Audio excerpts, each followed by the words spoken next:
On the night of Tuesday, June 20th, 2012, Ashley Biggs set out for her final pizza delivery of the evening at around 11:45 p.m.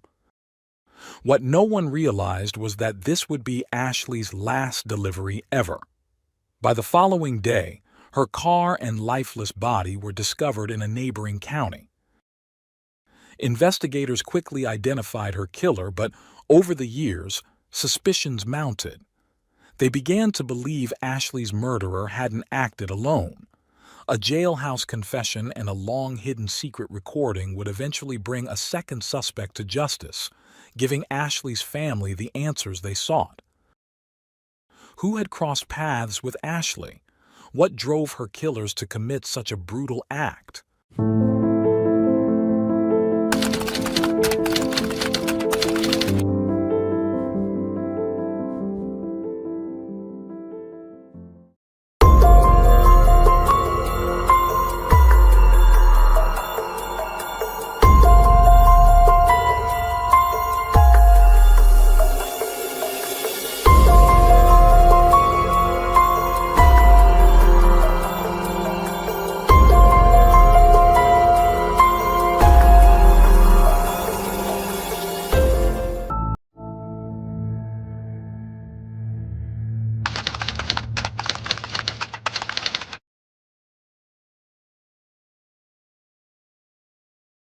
With a population of just under 14,000, New Franklin is a small town located in Ohio. It's known for Edgewater State Park and the historic Tudor House. The town boasts stunning views, offering its residents a peaceful, rural experience paired with a relatively affordable cost of living. The people of New Franklin are famous for their friendliness, which gives the town its unique charm. It's also recognized as being 61% safer than other U.S. cities, frequently ranking among the top 100 safest cities in the country. That's why the tragic death of Ashley Biggs shook the community so deeply. Ashley Biggs was born on January 9, 1987, in New Franklin, Ohio. She was an only child, raised by her mother, Kimberly Biggs, and her stepfather. Those who knew Ashley described her as a kind, gentle soul, always smiling and full of joy. She was surrounded by a loving family, and at the age of 17, she met Chad Cobb, a 25-year-old man, during a double date at a local skating rink. They fell in love and began a serious relationship, eventually moving in together. A year later, they welcomed a daughter. However, the relationship between Ashley and Chad began to deteriorate. Friends claimed that Chad was abusive, often hitting her. Shortly after their breakup in 2008, Ashley enlisted in the U.S. Army, giving Chad full custody of their daughter.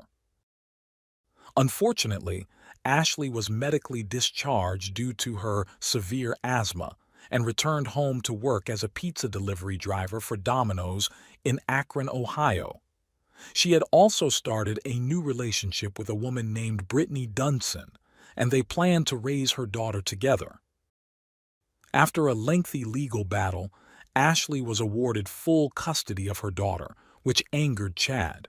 He began threatening Ashley and Brittany, leading Ashley to obtain a restraining order against him. On the night of June 20th, 2012, around 11:42 p.m., a late pizza order came into the Domino's branch in Akron. The caller, identifying herself as Jenny, ordered a half pepperoni, half mushroom pizza. Ashley, working that night, decided to make the delivery.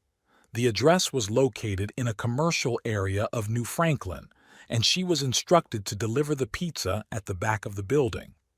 Ashley left just before midnight, and the staff expected her back within minutes, as the delivery was nearby and the streets were quiet. However, over an hour passed with no sign of her return.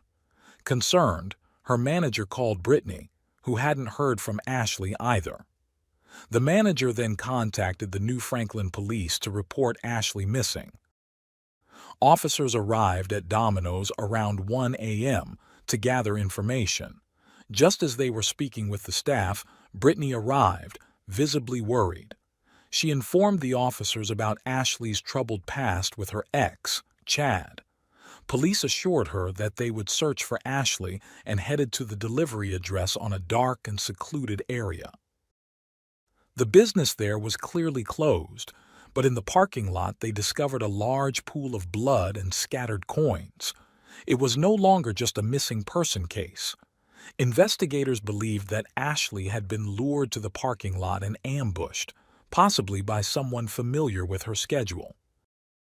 They immediately began questioning Brittany, who revealed the intense custody battle between Ashley and Chad and the restraining order Ashley had recently filed.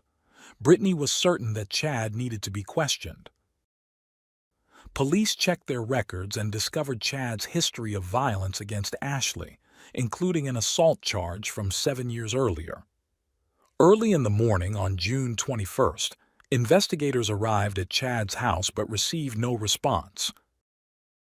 However, a background check revealed that he owned a black SUV, registered to an address about half a mile from the delivery site. Officers went to the new address, which belonged to Chad's grandparents. There, they found a black vehicle parked behind the property. When they approached the vehicle, they found a woman and 4 children inside. It was Chad's new wife, Erica. She was taken into custody, and the children were handed over to family members. As officers searched the property, they heard noises coming from a wooded area behind the barn. A search team ventured into the darkness and soon found Chad hiding in the woods, wearing camouflage. His clothes were stained with blood. Chad and Erica both refused to cooperate, but police were now certain something horrific had occurred.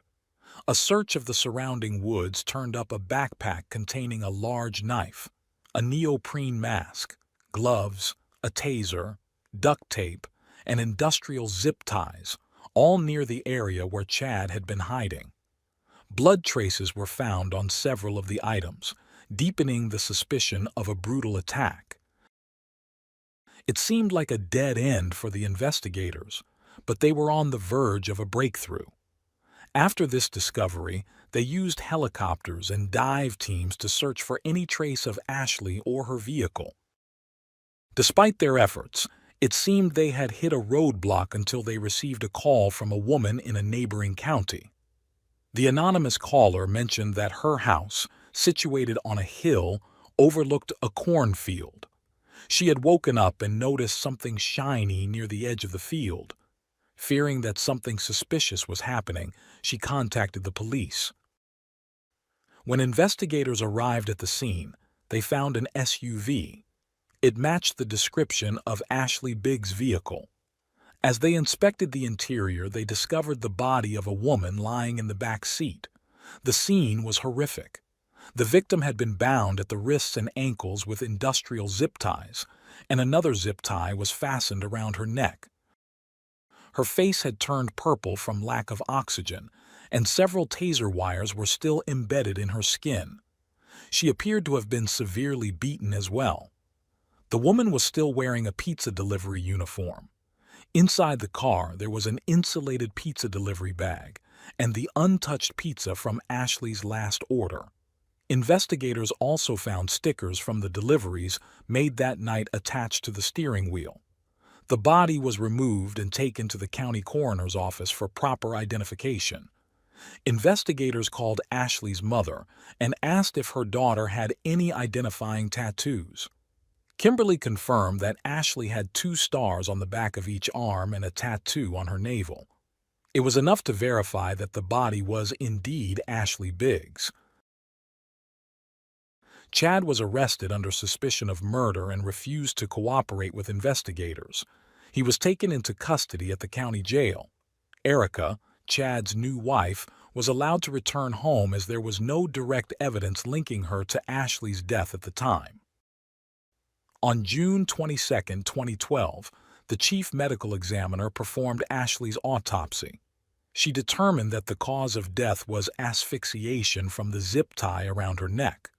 The victim also showed signs of blunt force trauma to the scalp, face, and body, along with defensive wounds on her wrists and hands. Blood samples from Ashley were compared to the stains found on Chad's clothing and tools. It was a match. Following Chad's arrest, Ashley's family and friends opened up to investigators about the years of abuse she had endured. Brittany, Ashley's partner, revealed that Chad had started stalking and harassing both women after Ashley was awarded full custody of their daughter. He had threatened them with violence, enraged by the loss of custody and Ashley's new life. On June 24, 2012, Chad was formally charged and arrested for murder. His bail was set at $1.5 million. During his hearing, Chad was informed that he would face the death penalty. However, he later accepted a plea deal on multiple charges, including aggravated murder, aggravated robbery, and kidnapping. On February 26, 2013, Chad pled guilty to all charges and was sentenced to life in prison without the possibility of parole. Although the case seemed closed, one detail lingered in investigators' minds. A woman had placed the pizza order.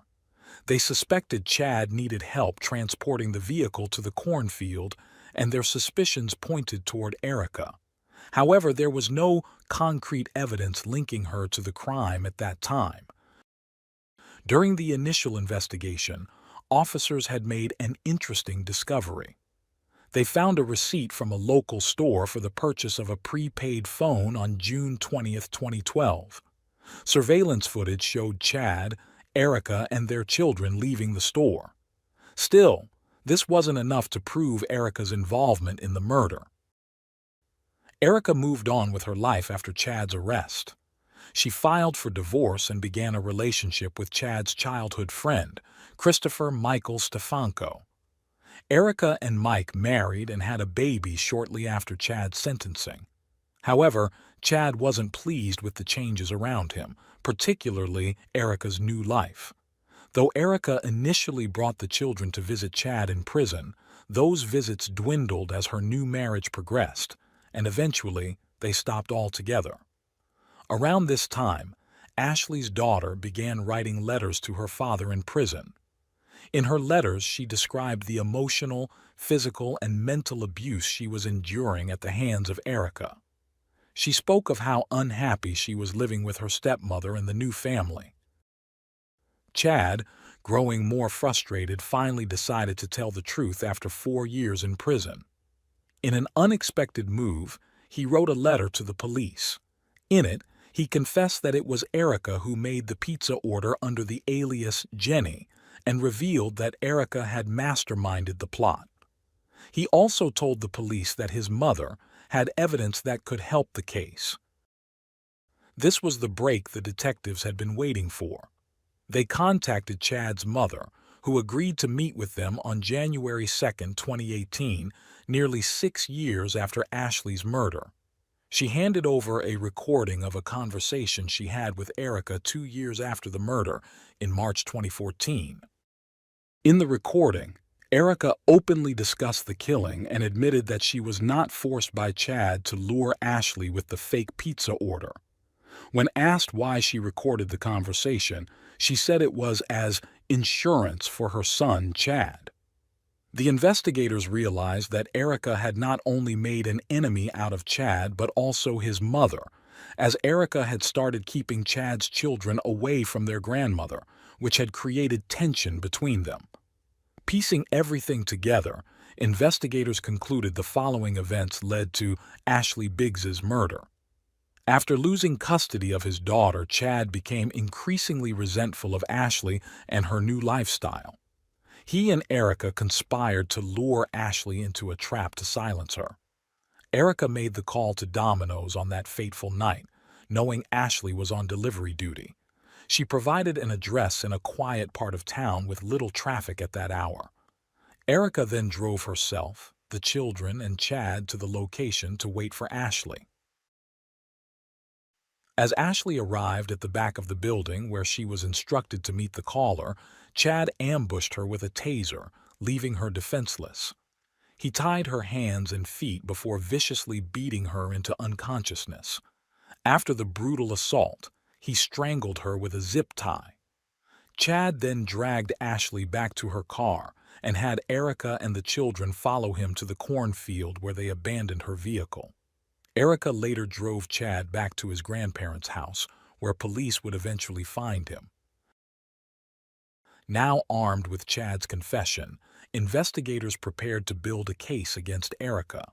However, it would prove difficult because the man accusing her was her resentful ex-husband, who had already taken the blame for the murder.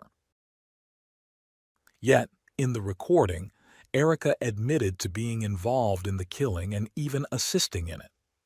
On November 11, 2019, Erica was arrested and charged with aggravated murder, aggravated robbery, and kidnapping. The prosecution faced an uphill battle as they worked to build a strong case against her. They focused on complicity law, arguing that without Erica's help, Chad wouldn't have been able to carry out the murder. This legal strategy ensured that both Erica and Chad would be held accountable for Ashley's murder, regardless of their respective roles. The prosecution also relied on character witness testimonies from individuals who knew about the conflict between Ashley, Chad, and Erica. A year after Erica's arrest, she was put on trial for her involvement in Ashley Biggs' murder. During opening statements, the prosecution argued that Erica was a key player in the crime and that, without her, it wouldn't have happened. They reminded the jury that under the law, anyone who aids, abets, encourages, or associates with another in committing a crime is just as guilty as the principal offender. In contrast, the defense focused on Chad, claiming that he was using this as a way to reduce his own sentence and secure an early release date. They painted him as someone who, after 8 years, suddenly decided to implicate Erica for his own benefit. Chad testified remotely about Erica's role in the murder, claiming for the first time that Erica was the one who strangled Ashley. His daughter was also called to the stand, testifying about her relationship with Erica and the abuse she endured. She recounted both good and bad memories with Erica, describing psychological and physical mistreatment, including an incident where Erica forced her to eat dog food. After hearing all the testimony and closing arguments, the jury deliberated for 3 days. On November 25, 2020, they returned to court and found Erica guilty of aggravated murder, though she was acquitted of the aggravated robbery and kidnapping charges. In July 2021, Erica was sentenced to life in prison with the possibility of parole after 30 years. After her sentencing, Erica addressed Ashley's familia, saying she would gladly accept any blame if it brought them peace. In July 2022, Erica's conviction was overturned after the Court of Appeals ruled that her rights had been violated due to Chad's remote testimony, which was conducted because of the COVID-19 pandemic. Chad had testified from a separate courtroom, which the court deemed a violation of Erica's constitutional right to a fair trial. A new trial date has yet to be set. In December 2022, Erica requested a reduction in her bail while awaiting a new trial. Prosecutors argued that Erica posed a significant flight risk, given her previous conviction for aggravated murder. The judge upheld Erica's original $2 million bail, and she remains in jail awaiting her new trial. Chad and Erica's children are left grappling with the cruelty of their parents' actions, knowing that their decisions destroyed countless lives around them. They, like their half-sister, now grow up without the guidance of either parent.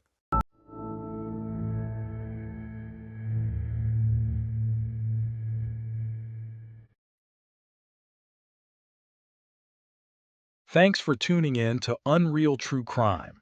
If you're intrigued by mysteries from around the world, check out our new channel, Latin Crimes, where we dive into the gripping true crime stories of Latin America.